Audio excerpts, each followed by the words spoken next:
Nessa troca toda veio árabe e disse assim, eu posso ajudar? E pegou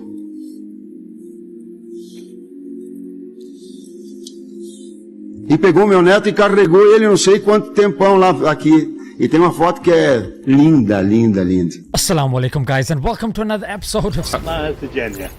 An Arab man who was donning the Palestinian flag was seen carrying a sleeping child on his shoulder as he travelled through the metro in Qatar after the Brazil and Serbia football game. Lo and behold, through the barakah of social media, it later transpired that the sleeping child was none other than the grandson of the Brazilian coach. Yes, indeed, the coach of the Brazilian football team. So allegedly, this Arab man was watching the mother struggling with the two children, and one of them, of course, was asleep or ill, and they were struggling, they were really worried. So this man, this caped crusader with the Palestinian flag, of course, he came to the rescue and he took this child, not knowing that it was of the Brazilian football coach. And that's why even the footage that you see was taken from behind. We don't even get to see the face of this caped crusader. And it was only after certain Arab channels had picked this up and covered it, and I'm shocked that this hasn't been covered in English. It's been covered in Spanish, which of course is the second most spoken language on the planet. So I'll give them that, mate. Alhamdulillah, for your viewing pleasure as the audience of Smile to Jannah, we got it translated for you guys so you could also be involved and appreciate this as well. Nessa troca toda veio árabe e disse assim, eu posso ajudar? E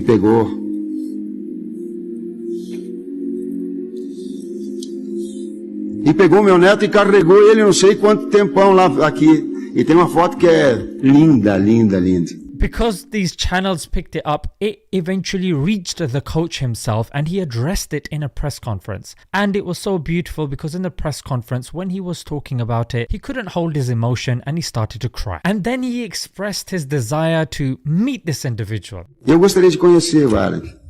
Porque mostra senso de solidariedade. The unsung hero. Yeah, and he also said that this is the true spirit of the game of football. Now, I've got a few things that I wanted to say. Namely, why was he crying? Yeah, that's the first thing. Why was he crying? Well, you only cry when something catches you off guard or when something is considered unusual when it should be usual. Yeah, for example, when your mother does something for you. Yeah, she does great things every day. You don't cry every day. But when someone gives you a gift beyond their means, you become overwhelmed. So over here, this is a sad reality, yeah? That because of individualism, consumerism and materialism, me mate, me. And this is what one of these Qataris said, that in this society, you put yourself above the community. But in Islam, we put the community above the self. And number two, it has to be said, this was a man. Oh yes, indeed, because of this whole LGBTQ talk. And in LGBTQ, gender is fluid. And for the feminists, this is masculinity. The same masculinity that is constantly being bashed, called toxic.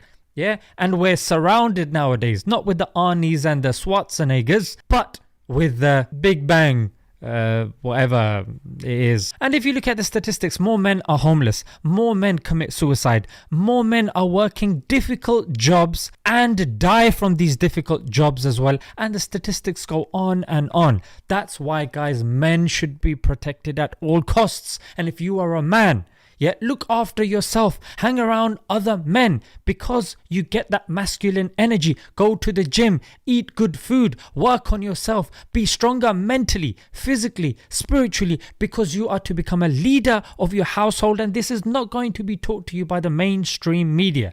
This is not going to be taught to you by the forces at power because, as I'm sure you've heard by now, it's men who start revolutions. It's men that challenge power, and if you are to stop revolutions and uprising, quash the men, keep them down, mate. Turn them into betas. I mean, if someone's struggling to keep their house in order, yeah, because women have been empowered by taking their clothes off and spending their whole day at work, getting that masculine energy, not saying that it's wrong, yeah, I mean, don't get me wrong, yeah, having nurses and stuff like that, it's brilliant.